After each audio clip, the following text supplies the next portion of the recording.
We are now being joined by Collins Chong, Yu Keat. I hope I've got the name right. He is a China affairs expert. Welcome to WION, sir. Now, of course, it's devastating news which has come in from China. The numbers are, as of now, the initial numbers that we read were 100. Now it's already touched 110 people declared dead, 200 people already injured. Talk to us about the challenges that they would be facing in terms of the relief work, because the temperatures have also nosedived to minus 14 degrees Celsius. Yes, of course, we have seen this, devastating news coming from, the province of Gansu, and we have seen how the injured and the dead rising now into hundreds. Of course, also the challenging weather condition we have seen over the past few days, that the temperature has been at near zero and even minus zero, and we have seen also that will be the main challenge, of course, for the search and rescue team. And but of course, this will create also new openings for regional neighboring players to also send their assistance and so the support.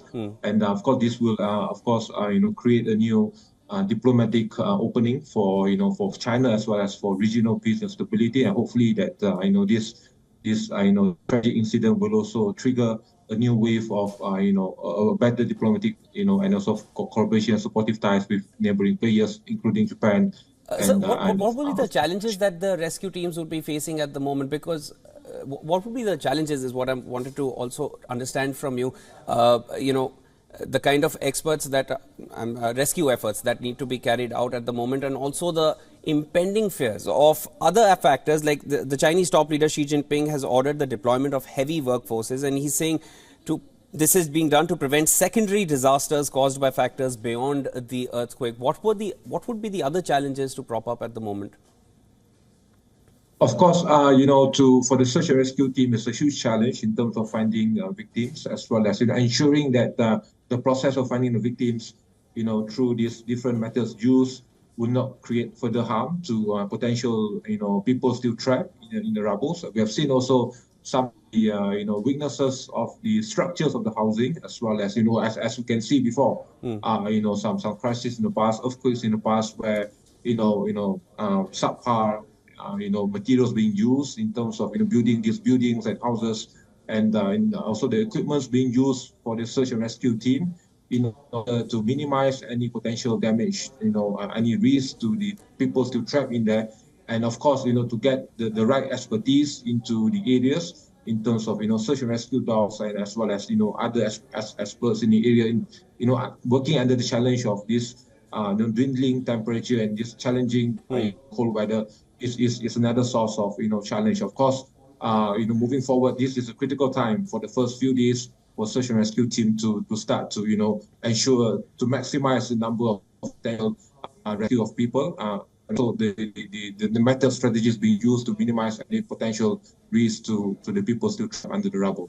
Mr. Collins, I also wanted to get your thoughts on this. Now, this is not the first earthquake which has happened in the region. Talk to us about the topography of the area as well, because there have been earthquakes in the past as well, and of course there have been deaths in the past as well. Yes, we have seen also the is a reason of the past major tragedies, as we have seen. The Sichuan earthquake many years back, and how it has also triggered a new wave of both public empathy, of course, public support, as well as public anger towards the the government in terms of the standard, the quality of for example, the buildings being built, and the elements of corruptions and all. But this is a new challenge also for the local government, as well as for the Xi Jinping's regime, in ensuring that just right after the overtures to Washington in terms of getting the investment and economic and resumption of ties with the top Western powers, of course, with the US, and now of course also this serves as another internal challenge for Beijing in terms of apart from the demographic, economic and debt crisis that we have seen for the past many months, and this is the right, of course, for Beijing regime to ensure that the responses given in terms of search and rescue, in terms of pacifying the people there, will bear the intended results, and of course also to get the support and the needed support from regional players. All right, Mr. Collins Chong, thank you so much for joining us and sharing all your insights. Of course, we are going to be tracking all the developments coming in from China. Thank you.